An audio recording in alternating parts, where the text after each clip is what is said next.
Are you ready to throw away your favorite Tupperware? Welcome back. This is Dr. Maria Azizian, and today we will be talking about dangers of plastic containers and essentially everything plastic. But we will focus, of course, on Tupperware, which is one of the most common usage of plastic in our homes. And like many of you, I used to have a drawer that was filled with different sizes of plastic containers, and I had lids organized on the side, and I prided myself for being so organized. And they were mostly organized. Sometimes they were not, but I try to be very organized and keep track of which lid goes with which container. But of course, time came when I realized that having them at home is wrong because it's detrimental to our health, and there's so much that we don't know about the chemicals that go in the production of these plastics. And when I'm talking about plastic Tupperware, not only I'm talking about the containers, I'm also talking about plastic bottles and about disposable plates, different colored and also clear utensils, because they're actually different type of plastics that go into production of them. The reason is why they're not banned is because it's very hard to regulate them, and some ingredients, so to speak, or some chemicals that go into production of these plastics are known, and some of them are not regulated and they're not officially banned. So as consumers, we are basically in a state of this blindness, because we end up getting a product that is being advertised as the, oh, you can store rice in here, or you can store, fruit and vegetables there, and you really are just buying it oftentimes for looks, for design, and not understanding the dangers that lurk within it. And I've noticed that there are often two groups of people that I encounter when talking about environmental dangers. This is more man-made. External environment danger, such as plastics, is that people who say, well, I don't care, it's too much to worry about every little thing. And the second group of people, those are people who track every little thing in their house, and they make sure that they are perfect and they never use anything that is not glass, or that they don't know what the container is made of, for example. So of course, it's good not to be paranoid in life. However, it is very important to take care of your health, because there is a correlation, a great correlation, and there is a numerous research now that shows that usage of these toxins on a daily basis is linked with lots of medical conditions, starting with a variety of cancers, especially blood cancers, but mostly with hormonal disbalances. And hormonal system also is called endocrine system, and that includes thyroid hormone, sex hormones, and along sex hormones now we're starting to talk about infertility. Next is, of course, neurological hormonal system, which affects every aspect of your body, from your mood to how your whole body interacts with itself, with its neurologically functions. So we can't really separate the effect of these plastics and say that, oh, it only affects one thing. No, it doesn't. It actually affects your whole body.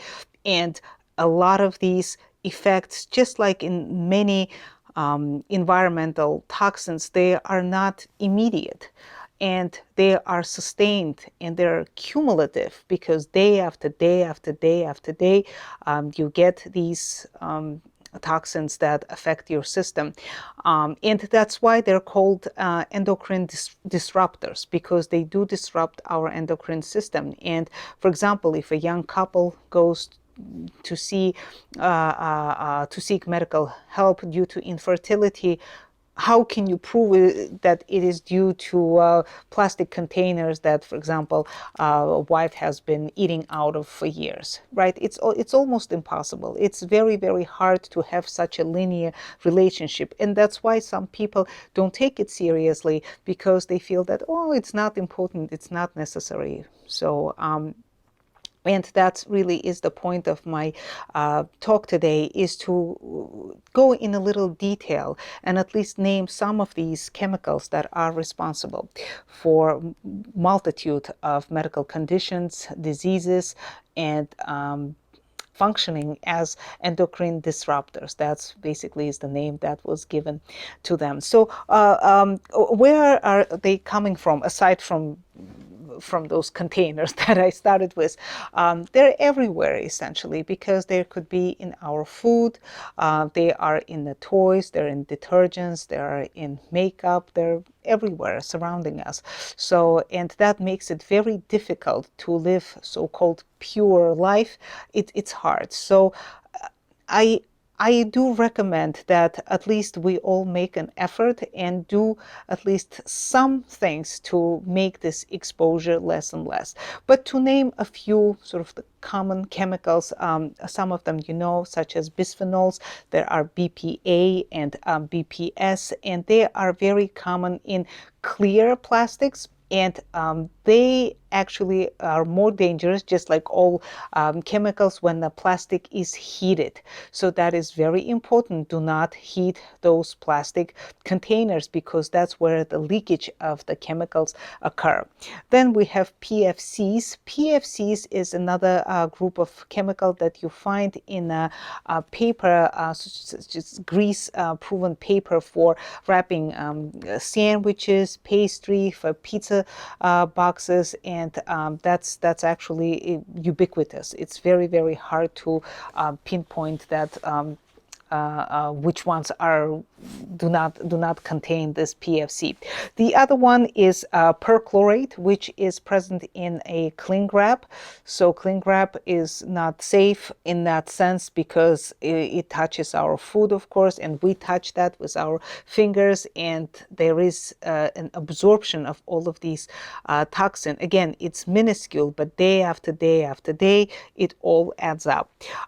Then there are others that are, for example, there's a PS number 6, there's PS number 7 that you see in utensils, those disposable utensils. Some of them are in colored utensils, some of them are only in clear utensils.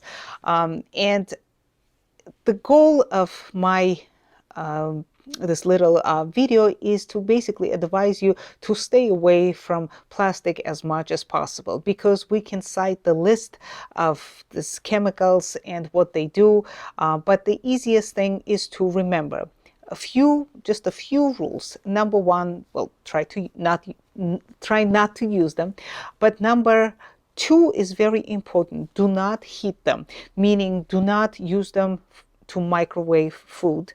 That's extremely important. Or obviously nobody would heat it on the stove, I hope. So, but do not use them to microwave food, because that's where you get the most leakage of those chemicals. And very important one is, do not put them in a dishwasher, because that also causes the same thing, and you do have the leakage of the chemicals, and they're becoming more available to be absorbed. So please do not do that. And try to always use glass, stainless steel, or ceramics. We forget that ceramics is a wonderful, actually, way to enjoy life aesthetically as well, because to eat out of the ceramic plates or ceramic bowls, that's actually beautiful and healthy, and very, I think, that aesthetically pleasing. So, but just remember, if you do have to use plastics and you can't eliminate them, you can't just throw them away, then of course try to not heat them, no dishwasher, no microwave, and try not to eat out of them. For example, even if you have to bring something in plastic to work, then put it on a plate. Just keep a plate at work, so you can put it on a regular plate, and try to use for containers, of course, and for heating, try to use glass, and use for eating out from the container or whatever the plate that you're using. So of course, avoid plastic, and using glass, again, stainless steel and ceramics is the way to go. So using these precautions in your everyday life matters a lot. And at the end, the cumulative exposure to toxin would decrease. And how your body reacts to it, that's up to you to know, but it is useful. No matter how you look at it, it is useful to decrease the presence of plastics in your life as much as you can. Thank you very much for joining me. Until next time.